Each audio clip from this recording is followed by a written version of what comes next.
Hello guys, आप सभी का हिंदी सूत्रा में स्वागत है। कैसे हैं आप लोग? उम्मीद है आप लोग स्वस्थ होंगे और अपने पढ़ाई में लगे हुए होंगे। तो हम लोग कर रहे हैं GRC lecturer TGT PGT Hindi का प्रैक्टिस सेट, और प्रैक्टिस सेट में चल रहा है विधा वाइज। तो हम लोग कर रहे हैं भक्ति काल में संत काव्य और सूफी काव्य, जो कि 2 प्रैक्टिस सेट हम लोग कर चुके हैं। आज हम लोग करेंगे तीसरा प्रैक्टिस सेट। एक प्रैक्टिस सेट में 50 प्रश्न होते हैं, जो कि बहुत ऑथेंटिक रहते हैं। तो 100 क्वेश्चन हम लोग कर चुके हैं। आज हम लोग करेंगे 101 से 150 तक। तो ज़्यादा समय न लेते हुए प्रश्नों की ओर चलते हैं।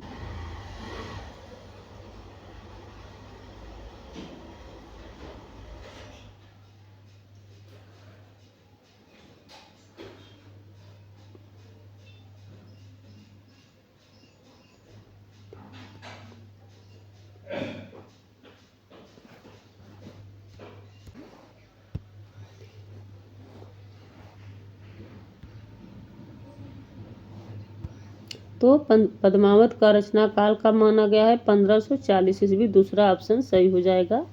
यहाँ 1600 लिख गया था, 1540 होगा। पद्मावत में किस साह्यवक्त की प्रशंसा की गई है? पद्मावत में किस साह्यवक्त या किस शासक की प्रशंसा की गई है? तो शेर शाह की। तीसरा ऑप्शन सही हो जाएगा। पद्मावत में शेर शाह की प्रशंसा की गई है। यही रूप शक्ति और शिव, यही रूप त्रिभुवन कर जीव। पंक्ति किसकी है ये? यही रूप शक्ति और शिव, यही रूप त्रिभुवन कर जीव। ये पंक्ति किसकी है? जायसी की है। पहला ऑप्शन सही हो जाएगा, जायसी की पंक्ति है। विक्रम धसा प्रेम के बारा, सपनावत कह गयो पतारा। पंक्तिकार हैं। विक्रम धसा प्रेम के बारा, सपनावत कह गयो पतारा। ये जायसी की पंक्ति है। पहला ऑप्शन सही हो जाएगा, जायसी। यहाँ जो हमने पढ़ाया भी, यही रूप शक्ति सो जीव, यही रूप त्रिभुवन कर जीव। पंक्ति किसकी है ये? तो ये पंक्ति मंझन की है। ठीक, मंझन की पंक्ति है। दूसरा ऑप्शन सही होगा इसमें। जायसी की नहीं है ये, मंझन की है। ठीक, ध्यान रखना है, मंझन की पंक्ति है।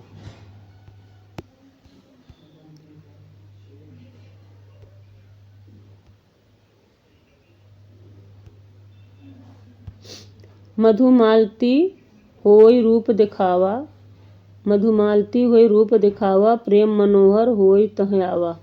पंक्ति किसकी है ये?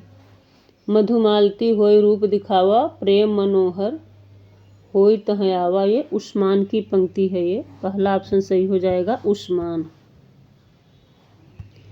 गोरा बादल 2 वीर क्षत्रिय सरदारों का वर्णन किस सूफी ग्रंथ में मिलता है? गोरा बादल 2 वीर क्षत्रिय सरदारों का वर्णन किस सूफी काव्य में मिलता है? तो ये पद्मावत में मिलता है। चौथा ऑप्शन सही हो जाएगा, पद्मावत। जायसी के गुरु का क्या नाम था? जायसी के गुरु का क्या नाम था? शेख मोहदी नाम था। दूसरा ऑप्शन सही हो जाएगा, शेख मोहदी। पद्मावत की कहानी कौन सा भाग ऐतिहासिक कहलाता है? पद्मावत की कहानी का कौन सा भाग ऐतिहासिक कहलाता है? तो उत्तरार्ध भाग। दूसरा ऑप्शन सही हो जाएगा, पद्मावत का उत्तरार्ध भाग ऐतिहासिक है। आखिरी कलाम की रचना कब हुई थी? तो आखिरी कलाम की रचना 1528 ईस्वी में हुई थी। दूसरा ऑप्शन सही हो जाएगा, 1528 ईस्वी। आखिरी कलाम में किस शासक की प्रशंसा की गई है? तो आखिरी कलाम में बाबर की प्रशंसा की गई है। पहला ऑप्शन सही हो जाएगा, बाबर। आचार्य शुक्ल ने सूफी परंपरा का प्रतिनिधि कवि किसे माना है? आचार्य शुक्ल ने सूफी परंपरा का प्रतिनिधि कवि जायसी को माना है। तीसरा ऑप्शन सही हो जाएगा, जायसी। आचार्य शुक्ल ने सूफी प्रेमाख्यानक काव्य का प्रथम ग्रंथ किसे माना है? तो आचार्य शुक्ल ने सूफी प्रेमाख्यानक काव्य का प्रथम काव्य मृगावती को माना है। पहला ऑप्शन सही हो जाएगा, मृगावती।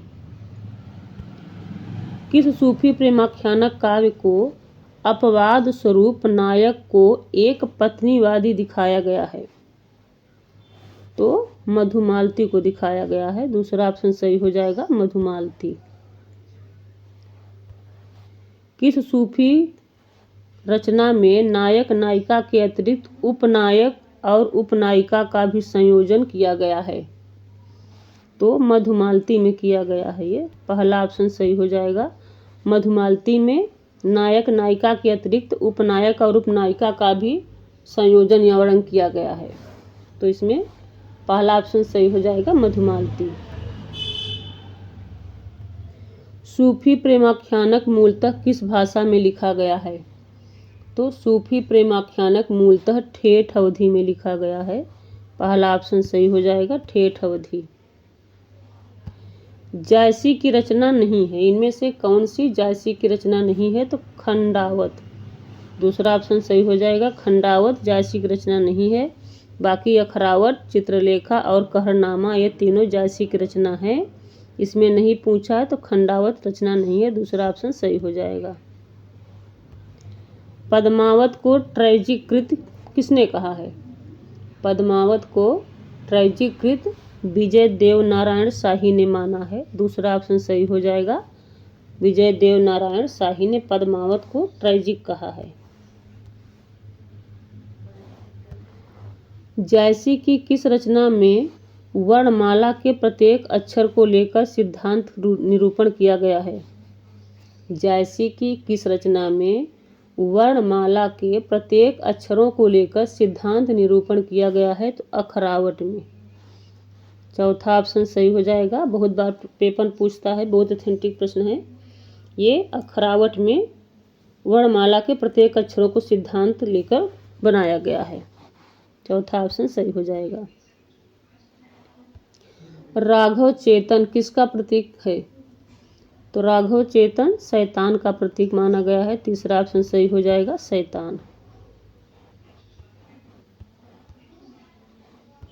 पद्मावत में कितने अर्धालियों के बाद दोहे का क्रम रखा गया है?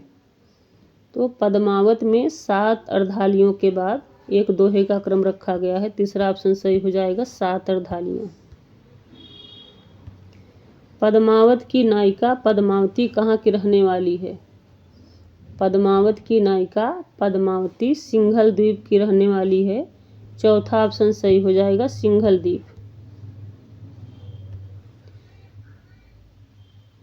कायमास यह कौन जगावा, कामयाब यह कौन जगावा, फिर हिंदी भाखे पर आवा। वर्णन किस ग्रंथ में है? कामयाब यह कौन जगावा, फिर हिंदी भाखे पर आवा। यह वर्णन अनुराग बांसुरी में किया गया है। ठीक, ये अनुराग बांसुरी की पंक्ति है। तीसरा ऑप्शन सही हो जाएगा, अनुराग बांसुरी। हिंदू मग पर पाँव न राख्यों, काजो बहुत हिंदी भाख्यो। पंक्ति कहाँ से ली गई है? तो ये भी पंक्ति अनुराग बांसुरी का है। पहला ऑप्शन सही हो जाएगा, अनुराग बांसुरी। लास्ट प्रश्न देखते हैं। अनुराग बांसुरी का समय माना जाता है। अनुराग बांसुरी का प्रकाशन वर्ष क्या माना जाता है? तो कब प्रकाशित हुआ ये? 1764 ईस्वी में। दूसरा ऑप्शन सही हो जाएगा, अनुराग बांसुरी 1764 ईस्वी में प्रकाशित हुआ था। दूसरा ऑप्शन सही हो जाएगा। तो ऐसे ही प्रैक्टिस करने के लिए अगर आप लोग अभी तक हमारे चैनल को सब्सक्राइब नहीं किए हैं तो प्लीज़ हमारे चैनल को सब्सक्राइब कर लीजिएगा, बेल आइकन जो प्रेस करिएगा, ताकि जब भी मैं इसका अगला पार्ट डालूँ तो नोटिफिकेशन सबसे पहले आप लोग पास पहुँचे। और वीडियो को ज़्यादा ज़्यादा लाइक करिएगा, शेयर करिएगा, कमेंट करिएगा। मिलते हैं नेक्स्ट वीडियो में। Thanks for watching.